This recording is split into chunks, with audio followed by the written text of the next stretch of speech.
heck of a show in store for you tonight, and I'm very excited for you to see it all unfold before your very eyes. Please welcome Dr. June Ross Mitchell and Lily, the young subject of the book, Conversations with the Devil.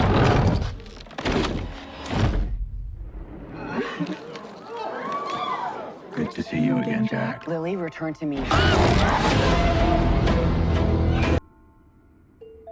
So today we have a movie named Late Night with the Devil. I'm really excited about this one. It's kind of my favorite one. I want to go through it. So let's do this. The movie starts with a guy with name Jack Delroy, who hosts a successful late night talk show called Night Owls, competing with Johnny Carson. Through TV connections, Jack regularly visits the Grove, a summer camp for powerful men. 1976, his wife Madeline is diagnosed with the terminal lung cancer, despite being non-smoker. In October, Madeline appears on his show, making it his highest rated episodes, but it still doesn't beat the Carson's rating. 2 weeks later, Madeline dies, deeply affecting Jack and halting the show temporarily. When Jack returns, the show never regains its former success. To boost the ratings, Jack decides to host special college themed episode on Halloween night in 1977 from the Manhattan studio. The movie shows that recently discovered the master tape of that night's broadcast along with behind the scenes footage. Guests for the episode include psychic Christo, escapistic magician Carl Mitchell, paralogist June Ross Mitchell, and her subject Lily. During the broadcast, Chernow claims to hear the name Peterson. An audience member corrects him. It says that Peter Man, his wife's maiden name.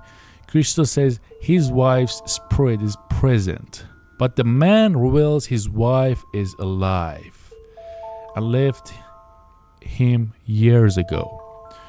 Christo recovers, blaming studio lights for mixed signals. Christo then asks 2 women about Edward, and one says her brother was named Edmond.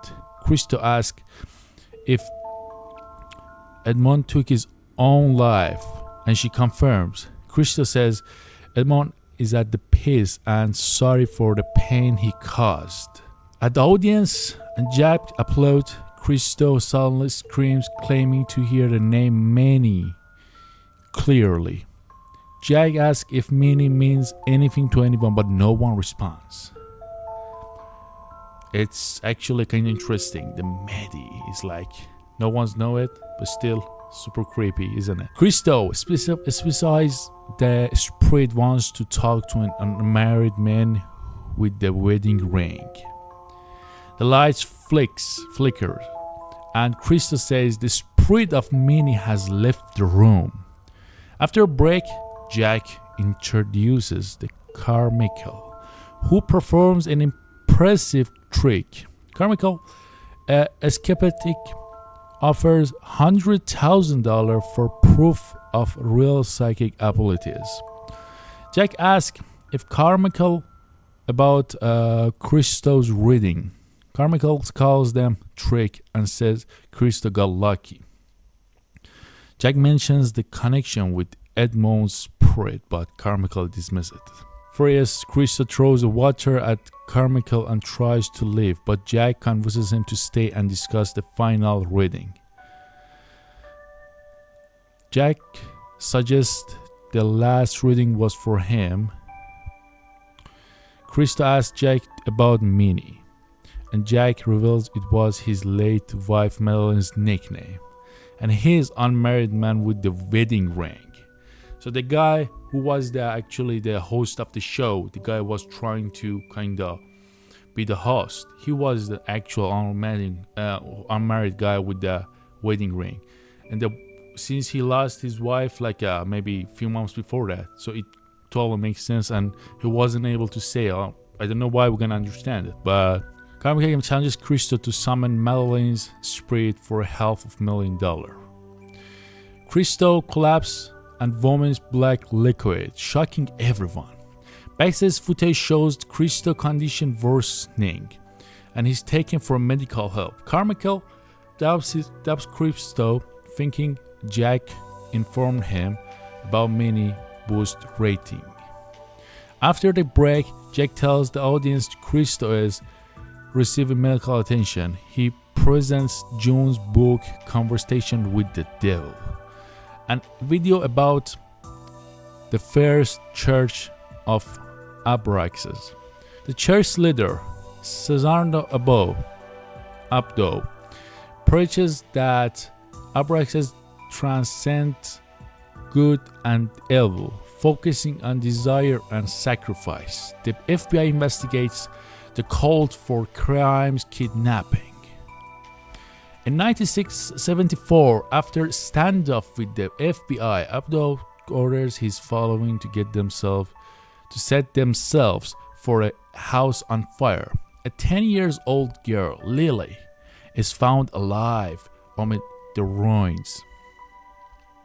Lily's memories are fractured. She's taken to June's research center, and they connect during a session. Lily screams in demonic voice when asked if she's speaking with the demon. So basically she was haunted, and the whole point about this is something that